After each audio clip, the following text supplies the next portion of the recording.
beautiful friends, welcome back to my YouTube channel. So we have Diabetes Day coming up and everyone's talking about it. So I thought I should make a quick video about diabetes, weight loss with diabetes and how to control it.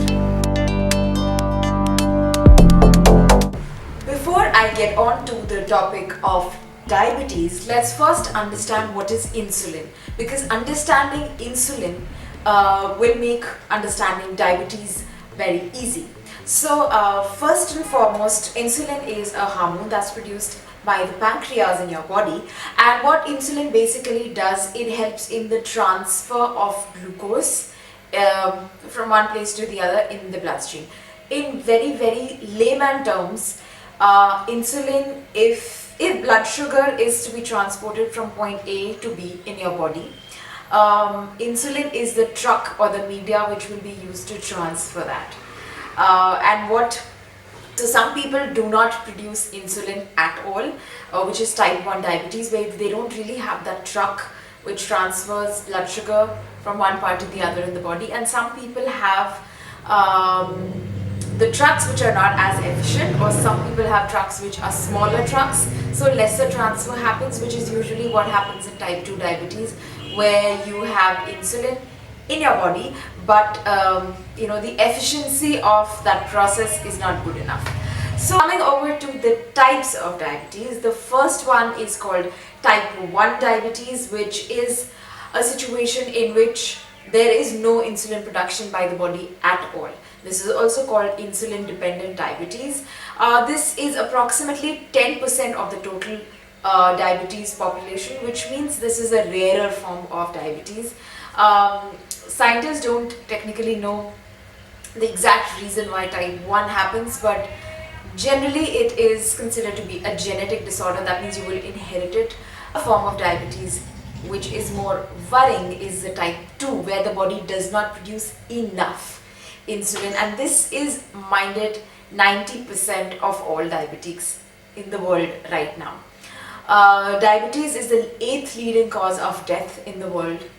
Recently, there were about 62 million people who were affected by diabetes. That means approximately 7 to 9% of the total adult population now has diabetes. So I think this disease has reached almost a pandemic level. So we definitely need to do something about diabetes.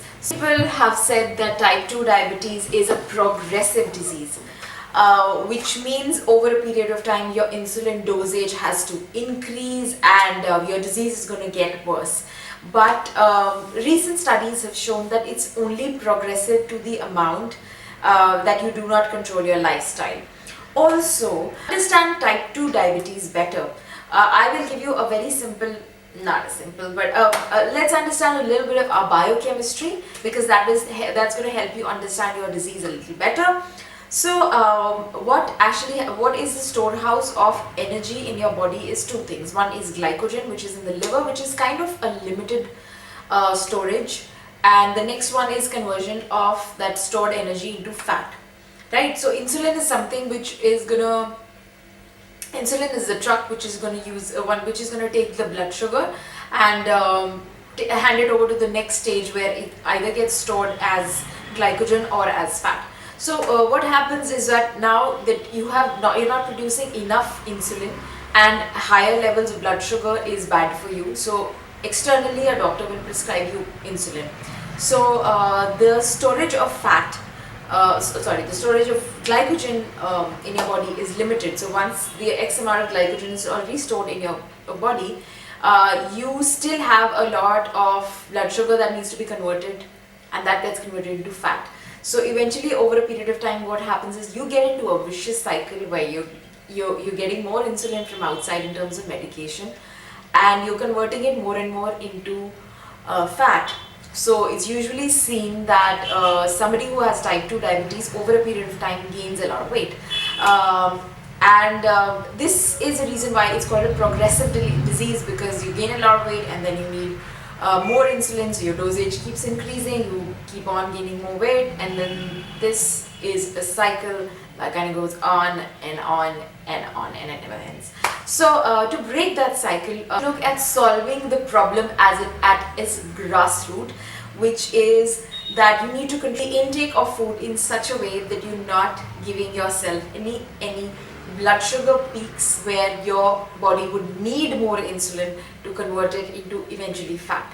So diet comes as a very important thing when you are dealing with diabetes. Next thing, let's talk about the diet. Give yourself any blood sugar peaks. Diabetics should be really careful about the quality and the quantity of carbohydrates they are intaking. Let's talk about the quality first.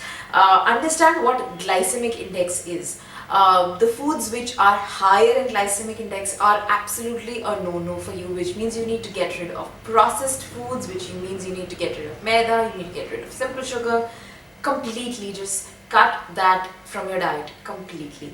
And what you need to add to your diet is lower glycemic index carbohydrates, and they have to be spaced well.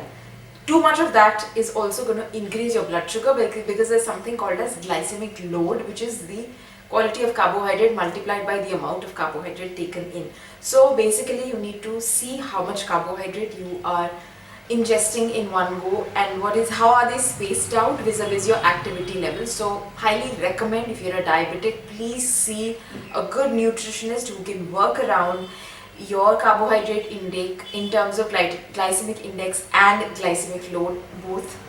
Good carbohydrates for you to have is of course whole grains, brown rice, mixed attas, which is, you go to the market and you see this diabetic atta because they want to add two carbohydrates with different glycemic index so that you don't get a peak in the blood sugar, which is good.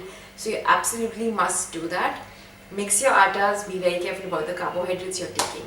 Fruits is an excellent source of micros. They have a lot of minerals and vitamins, but since you're a diabetic, again, you have to have them, but you have to know when to have. You have to space them nicely to make sure that you are not missing out on your vitamins or your minerals, but at the same time, you're not giving yourself any blood sugar peaks.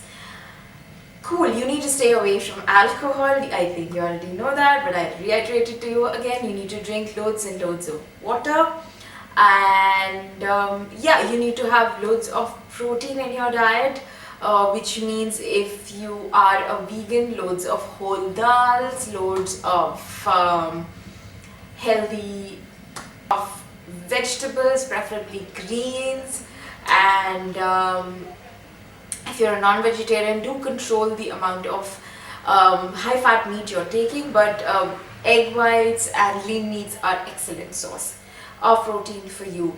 Make sure that, okay, these are just tips, and again, as reiterated, from a person to person, depending on what medication, what your diabetic condition is right now, you need to see a nutritionist. That nutritionist needs to sit with you and figure out a proper diet plan. So do invest in a good nutritionist, because no matter how much medication you're taking, it's not going to help you till you change your diet. Let's come to the next bit in the disease management, which is very important in your case, and that is exercise. First of all, you need to get clearance from your doctor that you can exercise. Once you do get that clearance, you have to work very closely with your personal trainer. And a wise thing to do is check your blood sugar before going out for a workout session. Make sure that you eat at least 60 to 90 minutes before your workout, so your blood sugar is already at a peak when you start working out. Make sure that your workout partner or your trainer understands the symptoms of hypoglycemia, because it's very common for diabetics to get into a hypoglycemia, and you need to keep a fast acting carbohydrate along with you every time you're working out in case there is a hypoglycemia emergency. So keep a candy. Okay, all these times I've told you not to have all these things, but the only time you might need it is when you have a hypoglycemic attack. So make sure you keep some form of fast acting carbohydrate with you while you're working out. Coming diabetic, working out regularly for you is much more important than it is for any regular person. So make sure that you're working out daily. If not daily, at least 5 days a week you have to work out. The workout intensity has to be kept from low impact to medium impact. Long walks are excellent for you. I cannot emphasize enough how important it is for you to go on long brisk walks. It's an excellent form of workout.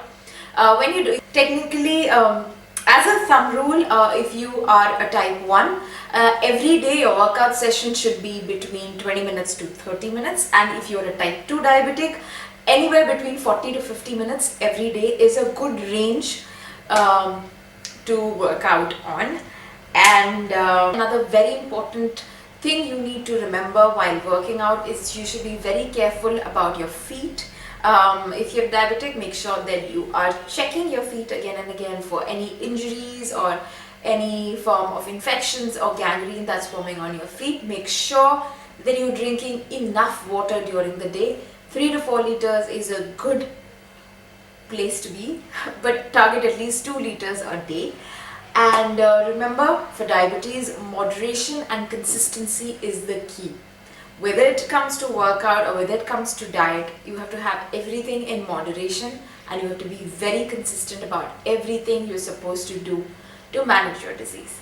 I hope this video helped you understanding your disease better, and I hope the tips I gave, and these are just pointers, you still need to sit with your doctor, nutritionist and personal trainer to figure out what your exact needs are. But I hope you like this video. If you like it, give it a big thumbs up.